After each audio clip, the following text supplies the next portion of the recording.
Hello, everyone, and welcome to Think Like a Dog podcast, hosted by Andreia and Millie Travis.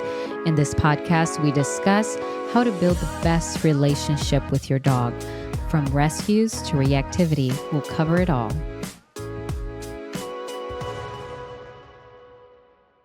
All right, welcome back to Think Like a Dog podcast. And today we are on episode 13, where we're going to discuss the life of a dog trainer. So we have Easton here with us today, and she's one of the trainers at Mirror Image Canine. And she was actually one of our previous episodes, but she was a client of Millie at first, and then she turned into a dog trainer. So that was a big transition there, because at first you went into this dog training world as a client that really needed help. Yeah. I'm brand new to the dog training world. Thank you for having me. Thank you for having me. I don't think it was that big of I think it can be a big transition, but for you, I think you sometimes you think more like a dog than a human. Oh yeah. And so I think it was a little bit easier for you than it was for, or than it can be for other people. I think it just came naturally to you. Yeah.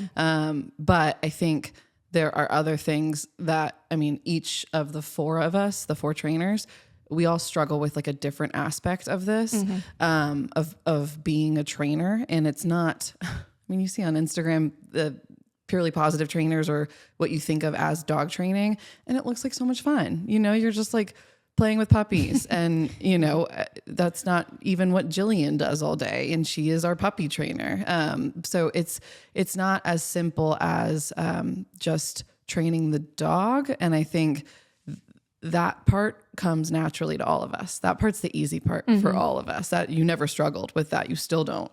It's all the other aspects of this that can take a lot out of you. I think I told you for the first few, and still sometimes when I'm doing sessions, I get so excited about what I'm talking about because it's still all kind of new to me that my voice starts shaking. Not because I'm nervous, but because I cannot talk fast enough to get the thoughts out to other owners during sessions. Yeah. And I really hope they don't notice. Well, but it's an exciting thing because you feel like the dog part, I feel like is kind of not the easy part, but it's the more natural part for me. Yeah. So then learning how to word things to the humans that make sense to them was kind of something I had to figure out as I was going, and from shadowing you and kind of learning from everyone else. That's the hardest part is I'm going to say that. I'm going to go ahead and predict that I am going to say that's the hardest part 7 million times in this episode. It's all hard. Our jobs are really hard. We hate our jobs. Someone help us. But I think finding ways, actually, probably for me, that might be my favorite part, is finding a way to explain it to a human that maybe it's the same problem that my previous 3 sessions had, but this person doesn't resonate with them in the same way that it does. So finding ways to have it either make sense to that person or have it become relevant or make it where maybe it might be something they need to listen to or are motivated to listen to. It's so fun, but it can be difficult if there's sometimes where I'm like, okay, I've explained this 7 different times and your face is still blank staring at me. How can I say this that it makes it where something clicks for you? And that's where, you leave the session feeling like, okay, I'm not good at this job. But I feel like for you, Easton, you came into dog training with a dog that really needed a lot of help. And he's one of those dogs that had reactivity. So that really helped you learn a different aspect of training. Yeah, absolutely. Right? I feel like when after the first session that I had with Millie and we kind of talked through the psychology of everything, that I feel like that day was the first time I had ever had a conversation with my dog. Really? Which is what, I'm going to cry now. Don't cry. Oh no, it's going to be so embarrassing. But before that, I had just been talking to him like a human would talk to another human, and there's no wonder why he never really understood what I was asking of him, or he never really knew what to change because I wasn't really communicating in his language. And so after I kind of learned how I needed to communicate with him, that's kind of what made me fall in love with all of this, was starting to think more like a dog and kind of learning how they need us to to show up for them. Yeah. No, you became like, you never missed a group class. Like you were obsessed. Yeah. But I mean, it worked out really well for me. But I think I've said this a couple times in previous podcasts. I left that session feeling like I bombed that.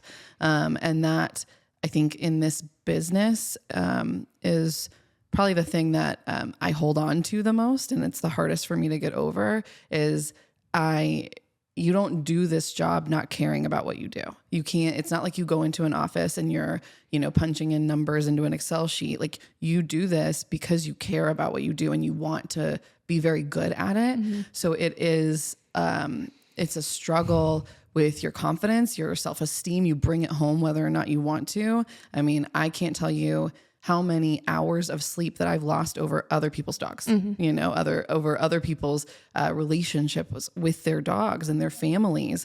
And I think that's the most draining part of this. Like nobody gets into any sort of field with animals. I mean, I can't imagine anybody doing that if they didn't love it and if they didn't want to make a difference in it. So when I left, I was like, oh my God, this poor girl, she just paid me money. And I feel like I did not help her. I mean, I could not offer her anything other than like, hey, maybe don't have your dog on the couch and maybe like work on crate training with him because your walk is perfect unless he sees another dog. And I'm just like, well, I just wasted this girl's money and I didn't help the poor dog. And then of course, you texted me a couple weeks later and was like, okay, there's been a huge change and everything is good now. Not everything is perfect, but we're making, huge strides. And then you get like this high of like, oh my God, maybe I did like, I'm in the right place. I'm doing the right thing. But I can't tell you, just as many times where I've been like, yes, this is perfect. I know what I'm doing. I'm really excited about what I'm doing. And, Easton's like voice shaking. I get so excited to teach. There's so many times in this where I'm like, I don't feel like I'm helping. I don't feel like I'm helping as much as I intended to. Mm-hmm. And that can be a lot. I think you're asking, I think for you in your field, you ask a lot from yourself because it's your responsibility to help improve this dog's life. And you feel like if you don't do that, it could go in a really, take a really bad turn, because people come to trainers because they're having a problem. Not because they have like the perfect dog and they're so awesome. And usually it's a problem that they have dealt with for a very long time. And now they're at a point where they feel like they need to invest in a trainer. So I think in your field, it's really just a lot of weight on your shoulders. Yeah, it can be. Yeah. I think that's why I feel so emotionally invested in it because I saw what it did for me and for my dog and the way that it changed our entire relationship. And now I feel so emotionally invested in every single client that I have because I can provide for them what you guys provided for me and my dog, and to be able to like pass that information and that, which is the great part. But then you think about all the people who aren't you, I know, right? Who aren't going to. That's put the hardest work in. part for me. Yeah. And that's, I think I am so blessed. I cannot even explain how blessed I am with the 3 assistant trainers that I have because I've never met people that care like they care. But then, probably 90% of the conversations I have with the 3 of you is along the lines of you can't be more invested than the client. Mm-hmm. And that is my absolute best advice I have ever gotten as a dog trainer in this world is you cannot be more committed to the goal, to the success of this dog than the owner is.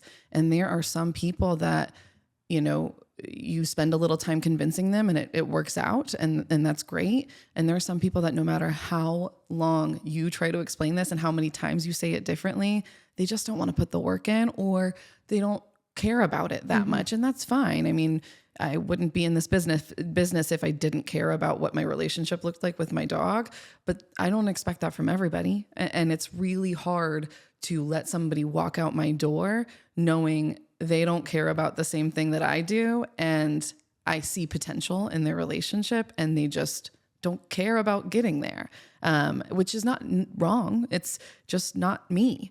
And it's really hard to not put yourself in that. And I think that's at least the 4 of us, what we struggle with the most out of everything none of us, I mean, there's a lot of pros and cons to this. And a big con is it's a lot of work. It's not just like you go to work and you come home. It's a lot of work. None of us have a problem with that. All of us are very, very like hard workers. We work probably too much. But it's the letting people go and letting people not share the same opinions as us when given a clearly, not fixable, but maybe at least helpable kind of relationship. We see it and they don't, and we do everything in our power to make them see it. And sometimes you just can't. That's so hard. It's the hardest part. And we talked about it a little bit. Time number 2. I said the hardest part. I think I've said it twice. So let's call it 4 for now. And Millie, you briefly mentioned your background here in the podcast before and what you did before becoming a dog trainer, but can you go more in depth about how you started? Yeah. I mean, I grew up working in kennels. So most of the time, well, all of the time, I grew up working in kennels at veterinary hospitals. Then I became a vet tech, worked a little bit as a receptionist for an animal hospital, which is the hardest job in that clinic as a receptionist. That is the most difficult job in that clinic, in any clinic. But I got into this because when dogs would come into the vet, of course, that's bound to be one of their most stressful times in their life. I ended up being the one that would hold for them or work with them. And then over time, that sort of kind of ignited this spark in behavior. And I kind of saw, I saw almost a little bit of myself in them of like, you're freaking out. And so now I need to get better so that you have something to follow. Because if I panic with you, nobody's helping anybody.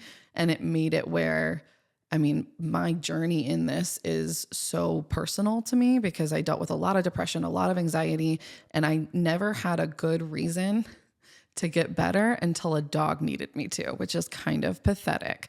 But all of these humans in my life were like, okay, you got to get out of bed. You got to do this. You got to do this.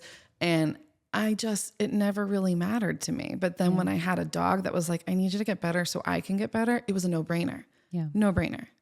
And you're always learning, like you're always attending, training workshops with different trainers, getting different methods. And what would you say what is the most important part of continue to learn in the training world? Like, how do you choose these workshops and these trainers? That's a good question to go to. Okay. So there's a bunch of different types of training that you can do in this world. There's sport dog training. There's, working dogs or service work. There's behavioral work. There's obedient. There's a ton of different things. I think the best piece of advice I can give is pick a trainer that resonates with you the most without trying to be that trainer. That's important. We all really follow Sherry Lucas. She was a master trainer for Cesar Millan for a long time, and we've been to her workshops, and she's incredible. She really resonates with our training style. She's helped us a lot. But that doesn't mean that there aren't other people that I sort of get ideas from and try different exercises from. It's just the psychology that she uses. We use pretty much the same exact thing. But it's don't attempt to be another person in this because the dog's going to see right through that. But workshops are the best thing that you can do. It changed our team when we came back from that workshop a few months ago because we were all there together. It was a really big bonding thing, and we all did a working spot. And you're able to get like fresh eyes on the way that you work a dog, which I've been doing this for so long that it's really, really helpful to have somebody who has been doing it longer look at the way that I work with a dog and be like, you know what, I would actually change this, or, this would be helpful because my team, I encourage them to tell me, hey, like, look at this, don't do this. Or when you were working with this dog, I saw you kind of take this step back, but I'm their teacher. So it's really difficult for them to focus on me and what I'm doing because they're focusing on learning. It's really, really, really beneficial to get somebody who you respect, you admire, their training philosophy, and have them watch you work a dog. That's the most beneficial thing I'm always going to be learning. And it's a pair of fresh eyes. Yeah. I think that workshop was, an important detail too. It wasn't just all trainers. It was actually made for dog owners to work their own dogs in it. It just kind of ended up being a unique workshop where it was more trainers than owners. But I think that's a cool aspect of going to a dog training workshop too, is to seeing like other owners that also just want to like grow and learn. And I thought that was super cool to just interact with all the other dog owners struggling with their issues. Yeah. I mean, workshops can be pricey. But I mean, saving up for one a year, you know, if you really are interested in growing, because I think one of the worst things that you can do as a dog trainer is just stick with like a certain method and not ever try to find new things and grow, because you're going to meet that one dog that your methods don't work on, and you're going to have other tools in your tool belt. You want to have those practiced before you need them. Yeah, and I feel like that's what I really like about your team, is that you guys have always said this, is every dog is different. They all need different things. Like each one of our dogs have a different way that they're handled at your day camp. Max doesn't necessarily need as much attention, or like he doesn't really need a muzzle, and he barely needs guidance from us. Yeah. and whereas Bubbles, he really benefits from that. So it's not like Max, Kane, Bubbles, all our dogs go into day camp and they're all treated the same way. Like, why would Max ever need a muzzle? You know, why would he ever need to? Well, they're not even all treated. Like I work with Bubbles differently than you know, Easton works with Bubbles, than Jill works with Bubbles, than Connor does. I think that, every single dog is different that walks in there. Every single conversation that you have with that dog based on the day, how that dog is feeling, the environment that they're in, who you are, how you're feeling, that changes on a day-to-day basis. So I can walk in and have a whole different conversation with Bubbles. You know, let's say Easton and I both work with Bubbles that day and we both have the same goal. We're going to take very different ways of getting there most of the time, because we're two different people. So I don't talk to, Jillian how Easton talks to Jillian. It's because we're two different people. And I think that is probably in this business, a thing I see a lot is young trainers trying to replicate other training. And I can see something on Instagram and other people might look at it as an exercise, and I look at it as a conversation. And, whether or not that dog is like, growling and really forward, and maybe that person is standing their ground, I'm not going to be able to have that same conversation. I know my energy wouldn't be able to do that, with that specific dog in that situation. So I don't try. I find a different conversation to have with the dog. I think that's also, it can be very dangerous if you try to just copy what you see on Instagram. Yeah. I feel like I just thought of a question. I don't know if I've ever even asked you, how did you transition from when you were working at the clinic to starting to like take on clients on your own? Yeah. And at first, did you start with a company, or were you just kind of? No, I started with a clinic. Yeah. But I mean, from there, did you like say, all right, now I'm training, and you started? Well, I moved over to the play care and then I started training, right? So, I guess I started training and then I moved over to the play care. And I trained through the clinic, and I was the head trainer, manager of play care and manager of the kennel for a little while. And then Jillian came and I was like, can you please manage the kennel, please? This is a lot. And then slowly over time, I started having more days where I would need to take sessions because I was just getting booked out for so long. And I couldn't do play care at the same time. I couldn't be there and manage, and it just became not feasible. And that's when I left and started Mirror Image 2 years ago. Yeah, I think. I don't know when. It feels like 10 years. And I know you guys, you go into dog training because you love dogs, your passion for dogs, and seeing their relationships grow with their owners.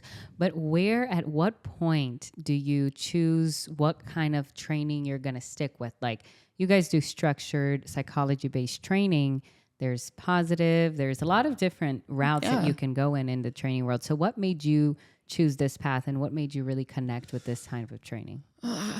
That's a good question too. Wow, I was not prepared for this episode. I don't think I was ever. I think it's because I dealt with mental illness, and I knew that if I struggled, when I was struggling with anxiety, when I was struggling with depression, I knew the reward didn't matter, right? I didn't care enough about a reward in those moments. All I cared was like, I just needed help. I needed like guidance and support. I needed somebody to like really show me what to do. And I needed structure in those moments. So I think that's why when I see an anxious dog, I think about like the times where I am overwhelmed and anxious, which still of course happens, and it happens to literally every human on this earth. Those times though, I don't want somebody like sitting there and brushing my hair saying, which would be so weird, but like patting me on the back saying like, it's okay. It's okay. Like that's not going to help me. What helps me, I actually have a really great example. Right before I left the clinic, I was so worried about, being able to pay my bills, right? Going off on my own. It was a big risk. It paid off. I'm doing okay. So I remember freaking out and just like crying, like bawling, crying in my closet. And Luke my fiance is standing there and he's saying, everything is going to be okay. Like, you're really good at this. You're going to be fine. But he wasn't giving me any sort of like tangible, what if I'm not, right? Like he wasn't saying, okay, well, we'll do this and we'll do this with the bills. So then that way we can make sure that we cover this month. And it wasn't helpful, right? I know there's nobody that believes in me like my fiance believes in me. And it wasn't that I didn't appreciate that. It's just in that moment, I wasn't worried about whether, I wasn't sitting there saying, I really don't believe I can do this. It was more just what happens if I can't. And so then when a dog is freaking out like that, I think about, if I say it's okay to you, or even if I just like let you freak out, that's not helpful. You're not being helped in that moment, because I know what that feeling is. And I know what it feels like to be told it's okay. It's my biggest pet peeve. Yeah. Luke. And with Easton, you went into this because you had a very anxious dog, and you tried different methods of training, and that didn't really help your relationship. Yeah, my answer is a lot less elegant and emotional than Millie's, but I aligned with this style of training because I had tried so many others that just didn't work for me. This one, just like she mentioned, with finding a way to explain things to owners in a way that resonate with them. The psychology and the method and the kind of philosophy that we're all about just really resonated with me and allowed me to make the changes in myself and then in my dog. I mean, for us, when we found your method of training, we got pretty lucky because we went into the training world, with our dogs with you guys. So we started fresh and we started in the right track. But the first time I ever felt like I really needed help is after we got Bubbles, and we love him so much. I mean, we probably were a little too much at times, right? Yeah, exactly.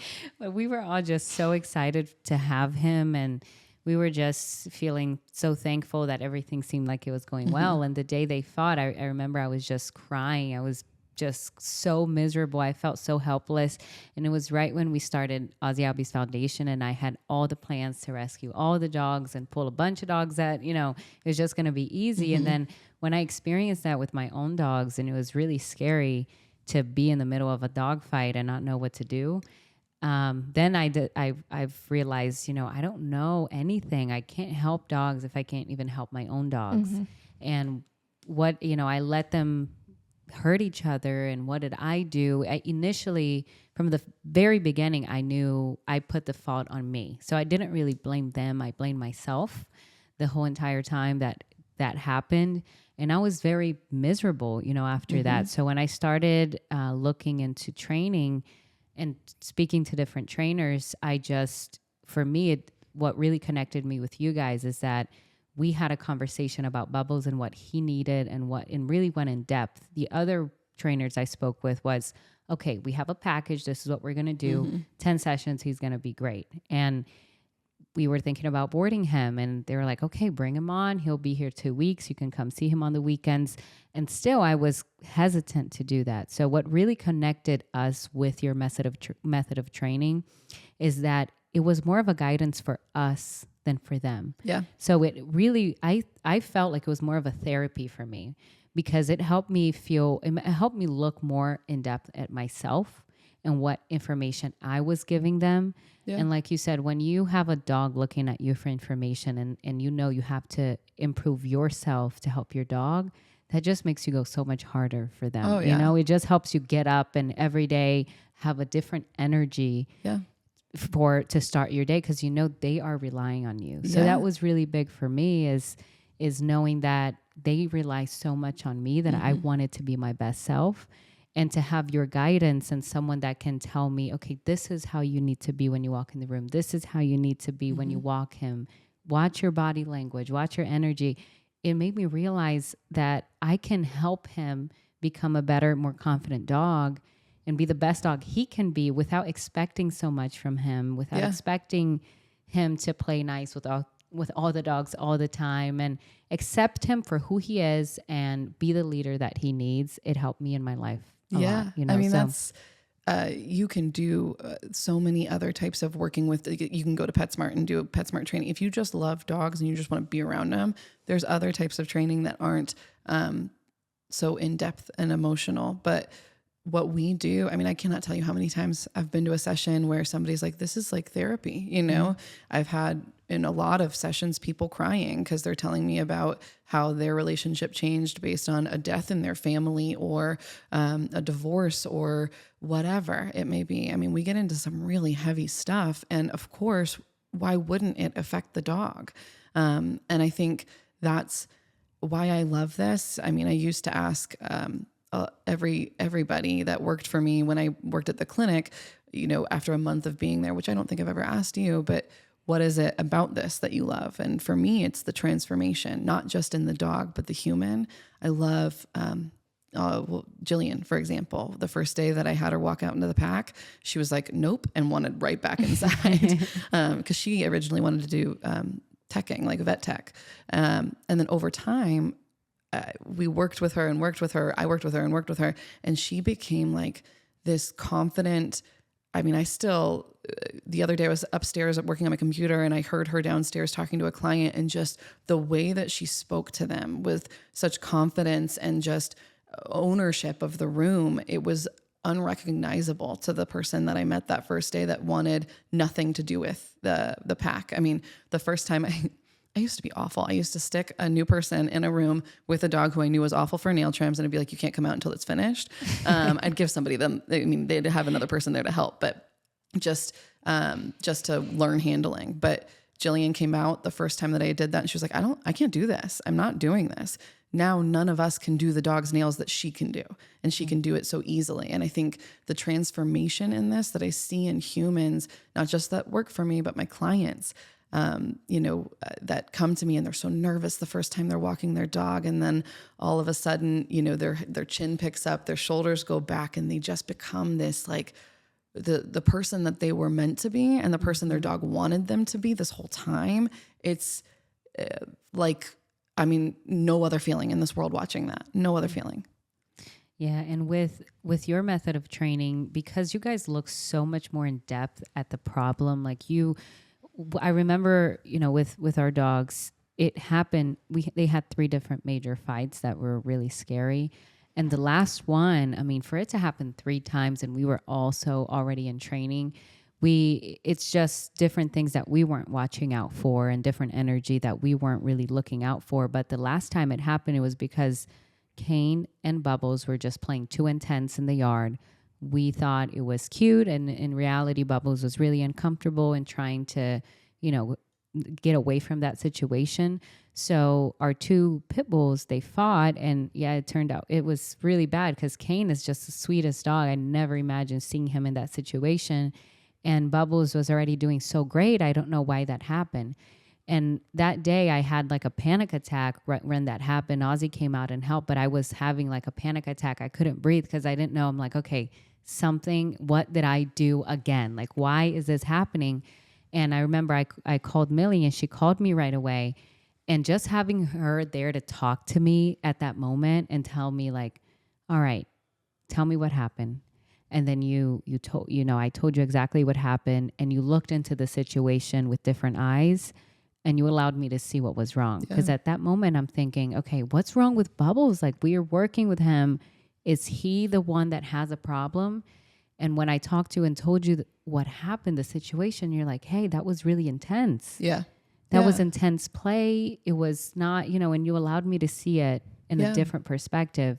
And then I understood. Yeah. So now he's still here, he's happy. Didn't happen again because now we know what to watch out for. Knock on wood. But we do let him play with the dogs. Like he does get playtime with all the dogs. We do walk them together. And it's because now we are, more in sync with him. Now we know more about him, and we're not putting him in situations where he feels uncomfortable.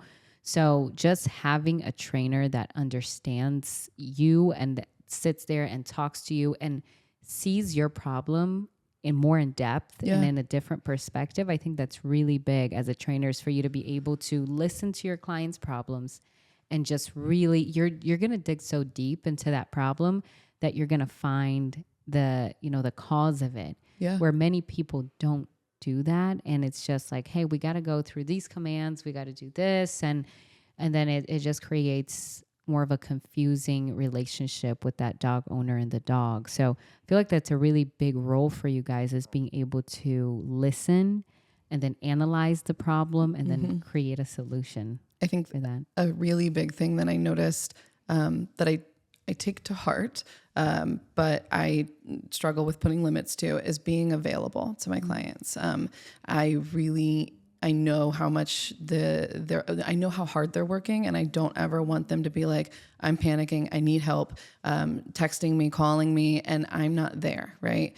I can't help you. Now, obviously, I am a human and I have a life, and I have to be able to there's sometimes where I can't respond immediately, but if you're thinking about becoming a trainer and you're thinking about at least this course of doing relationship and psychology-based training, don't be very, very prepared for those calls and for those texts. And I get worried when I don't get them, though, right? So it's not like it's never annoying or a hindrance or something that I don't look forward to. It's something that I'm like, okay, these people are still working. They're still working. They're still trying. And I've never had a client that's like, you didn't call me back immediately. I mean, I think that's probably one thing that we can add to when you're looking for a trainer.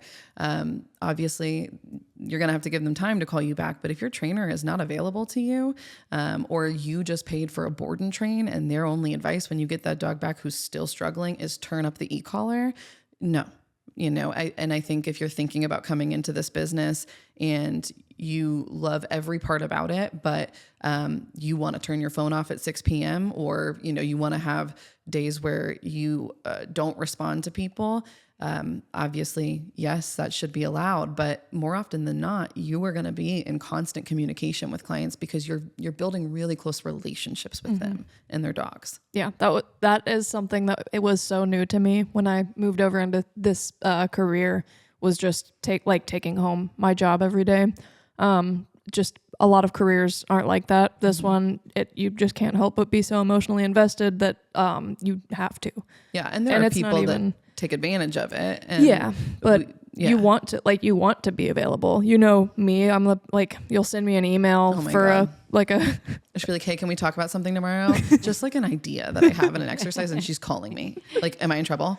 It's every single one of them. But not only that, but you'll send me an email for a training request or something, and I've already called the client 30 seconds later and gotten the vaccines from the clinic. Everything's good. She knows everything about them. She used to know literally every part of my schedule, which was kind of creepy. Yeah, when I was starting to shadow Millie a lot, I would every day, the night before, I would look at all of her training sessions and read all of the notes. So a dog would come in and I'd be like, oh, this one is reactive. And thank you.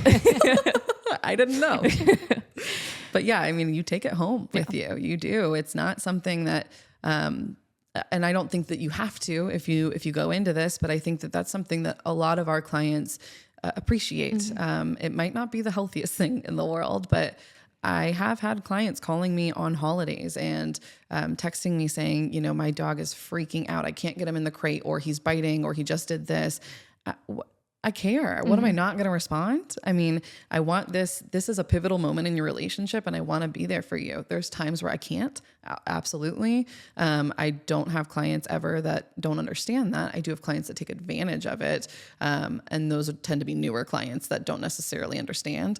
But the people who I've worked with for a long time, I will answer them any time of day, any time of day. You text me about a problem, I'm calling you. Let's talk about it. And I think that that's a big thing that people look into this and they're like, cool, we get to play with puppies and then I get to go home, but I think the constant work. I mean, Luke and I will be sitting on the couch and I don't finish work until 1 a.m. most of the time, that I'm just sitting there trying to plan things out or respond to emails. It's a lot. I think if you're thinking about going into this, you also have to think about, well, do I want to do this independently or do I want to do this with a company? And there are pros and cons to both that we can go over kind of quickly. The pros of doing this with a company is that the risk is not on you. It's a paycheck. You can leave more of this at work because it's not your responsibility. The cons, though, are you have to make sure that the company that you work for wants you agree with the way they train, right? Or the trainer you work for. You agree with the way they train, or you have to work for a company who allows you to train in a way that you like, and allows you some autonomy, I guess would be the word for it. And that's rare. I think that's something that's very different and something I encourage in my trainers. And I tell you, I think sometimes you have to force us to take that autonomy. The worst about that. The worst. It's my biggest battle with them is they constantly ask me what I would do. And they get so mad at me, especially Jillian. She goes, can I ask you a question? And I go, I might not answer it because I want them to figure it out, not themselves in a bad way, but how would they deal with it? Yeah. But there are a lot of trainers out there and a lot of companies that have a recipe and they want you to follow that recipe. PetSmart would be one of them. Petco would be one of them. If you work for any big company, they want you to train the way that they want you to train, even if you disagree with it. Now, if you go independently, the risk is, of course, on you. You have to grow your client base, which is difficult and takes time. I think, if you go under a company, you already have kind of a client base and the marketing's done for you. All of that is, people are just coming to you. If you go independently, like I said, it's word of mouth, and word of mouth is pretty much our biggest advertise. I mean, that's how we got to this point. And in order to have a lot of word of mouth, you have to be very good at your job. You have to be, you have to have really happy clients to tell the neighbor and tell their other friend with the problem dog. If you don't follow through, if you're not available to these clients when they're calling you, if you don't leave a good taste in their mouth, they're not going to recommend you, and then you're not going to grow. I think for me as a business owner too, I never stop working, and that's a huge con. I literally am figuring out, from accounting to payroll to responding to clients' emails to marketing to social media to making sure we have vaccines in the system. To making sure that there are systems to make sure that we get the vaccines. Every little thing. It is 24/7. And the reason that I do it is because I love it. If I did not love it this much, I would not have gone the route of business owner, but it's worth it at the end of the day for me. It might not be worth it for other people. Like Jillian's told me, I never want to own my own business ever because I just want to train the dog. I want to be able to train the dog, work with the human, go home. I don't ever do that ever. Yeah. It's like that meme that you see like, oh, I stopped working at 9 to 5 and now I'm working 24/7. Oh yeah. It is never ending ever. Yeah. Like Luke has to force my laptop closed at the end of the night so that I can go upstairs and go to sleep. But it is worth it. It's just a matter of how much do you want it, and also how much do you believe in the way that you train, and how much autonomy do you want to have. I think with a company too, like seeing from a different perspective, is company owning your own business versus working with a company. It's how invested you want to be in everything, or do you just want to focus on dog training? Mm-hmm. Like, and I think when you're like first starting out, go with a company, like get your toes wet, get your hands on as many dogs as you possibly can, because this is not a brag, but I do think it's rare to have somebody to find a company who encourages autonomy, right? You're just not going to find that anywhere unless it is another small business that wants you to train kind of how you want to train because they believe in you or they know you'll be successful. It's just rare. go to PetSmart, start, working there and start trying to try new things and get some clients that are your own and maybe do kind of some side business if you're allowed to, even if you're not allowed to. But then that's sort of how you kind of get your toes wet, is the saying, toes wet? Yeah. And then you grow from there. So if you want to start, you just start somewhere. Yeah. I feel super lucky because I was in a career I hated, and I ended a TV show the exact week that you were opening up a facility. So we had been talking a little bit before that, but look for opportunities in your area, whether it's, I don't know, a clinic or daycare. That's another great and way just to get kind started. of, take initiative to change things for the better, or bring a new kind of idea or new philosophy. Yeah. And I feel like because you guys work with so many different dogs in different environments, you were able to find your niche. You were able to figure out what you're good at. Because each one of your trainers have a different type of dog that they're good at. We were talking about this the other day. You're sometimes we label this dog as I told her about Jill's team. Yeah, we have a we all have a team. I don't really know what my team is. Do you guys ever say this is Millie's team? Your team is all the dogs that that aren't on your team. Yeah. Or on anybody else's team. That are too hard to be on our team. So Jill has the little tiny dogs or puppies, right? Easton's team is the dog reactive dogs, every single one of them, or the dogs who are just lacking in brain cells is a nice way of saying that. So Kemper would be on Easton's team because he's just not very smart. And then Connor's team is anything that has any amount of anxiety, or chocolate labs in general. Chocolate labs are obsessed with him. I don't know what it is. Are you serious? Yeah. Oh my God. But yeah, they all have different dogs that they excel with. That does not mean that Jill can't work Easton's team dog. That doesn't mean that Easton can't work Jill's team dog. I've been getting a lot of Jill's team dogs, and I'm enjoying dogs it. evolve too, they change and then they become part of a different team because they change, they evolve, they get better, or they Cinnamon is a great example. She started off, didn't she start it off a different color? She started off green and she moved. She started off green. I thought you meant her fur. No. Cinnamon was green when you got it. Well, she was green is the easiest level, right? And then I didn't meet Cinnamon until she was she's yellow now, right? Yep. Yeah, I didn't meet her until then. Brown. I do see that. But everyone talked about Cinnamon. I'm glad you clarify though that, because then people would think that she actually physically changed colors. She was green, and through a lot of work behaviorally, she turned to a different color. But yeah, she was really easy when she first came, and then she just started getting a little bit too comfortable. Entitled is the word we picked. Yeah, entitled. And so now she moved to a yellow. Yes, dogs change. They have different personalities, and I feel like Cinnamon, when she first started going to day camp, she was new to us. She was getting to know our dogs, our house, and now she's more comfortable.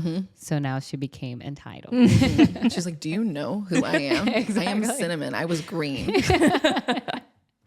But yeah, I think we all have our different strengths. And I think being a part of a team that we play off of each other's strengths too, you don't find that anywhere. It's really, really rare to find. I came from, and I think a lot of dog trainers come from places that they tried to be part of that team and it just wasn't the right environment. I came from that as well.